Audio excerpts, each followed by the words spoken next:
If there is one thing that I have learned through the whole journey that I've taken since I've started this, which actually started off, you may or may not remember, depending on how long you've been watching my videos. This might be your first or your third or your, who knows. Point is, if you go back to my beginning video, I kind of tell a little bit about how I started this journey. And I feel like I have a water mustache.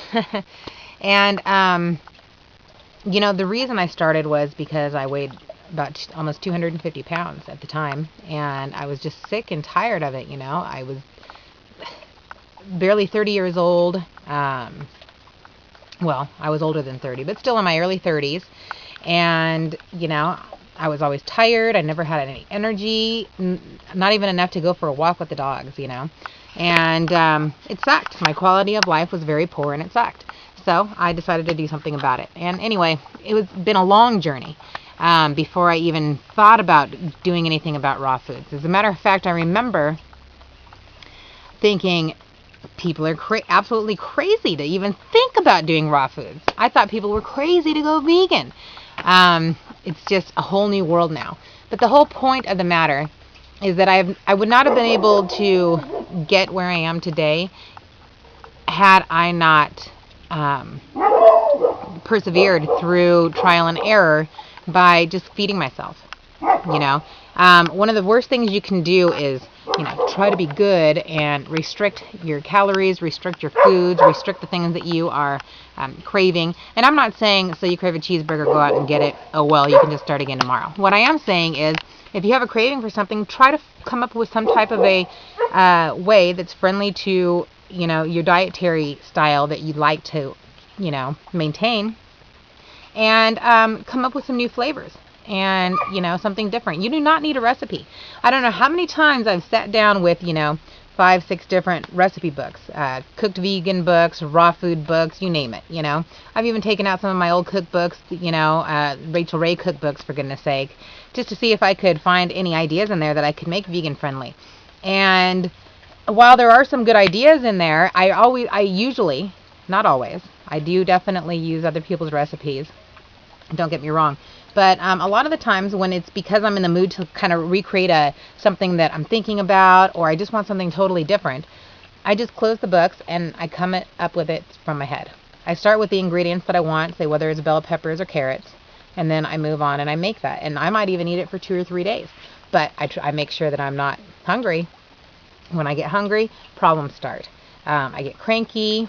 I stop drinking enough water, then I want some coffee, and you see where the picture goes. And you can just get yourself in such a rut because you're always going back and forth, always, back and forth between, feeling great and eating good to feeling like doo-doo and not being able to get out of bed in the morning, all because of your drastically changed diet. It's like yo-yo dieting, but some people, everybody does it on a different level. Some people yo-yo diet between cooked and raw vegan foods. Some people yo-yo diet between vegan foods and non-vegan foods, standard American food, diet. And some people go from one full extreme to the very other, by eating a 20-ounce steak. I don't really know what that looks like, to tell you the truth, but I'm pretty sure that's pretty huge. Baked potatoes or what have you, and then the next morning getting up and trying to eat, a dozen oranges and to get through the day, and it's not going to cut it. It's not going to cut it.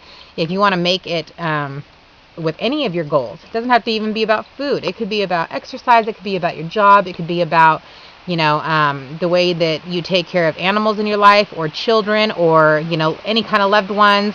It could be about your home. It can be anything. It's very, very important to keep your eye on the ball and don't let up. If that means putting your goals, specific goals too, not just, I want to rule the world one day. You have to figure out how you're going to get there. In order to do that, you've got to make small steps, which are goals, and reach those. As you reach those, then you'll keep moving forward and forward until you finally reach your end goal. But you can't always just keep thinking about that end goal. You have to think about what it's going to take to get there, and start thinking about those things and being happy with those things and relaxing and exploring and adventuring. What's the point in doing anything if you're not happy and you're not, experiencing life and having an adventure out of it, So just think about that next time, you really want to sabotage what you're doing. and you're telling yourself, oh, well, I've had a bad day, this and that's happened to me, oh, here it goes again, see, this is what happens. I guess this is what I'm going to do, and I'll, deal with it again tomorrow. We'll start again tomorrow. How many times are you going to say it'll happen tomorrow? I know I've had my fair share.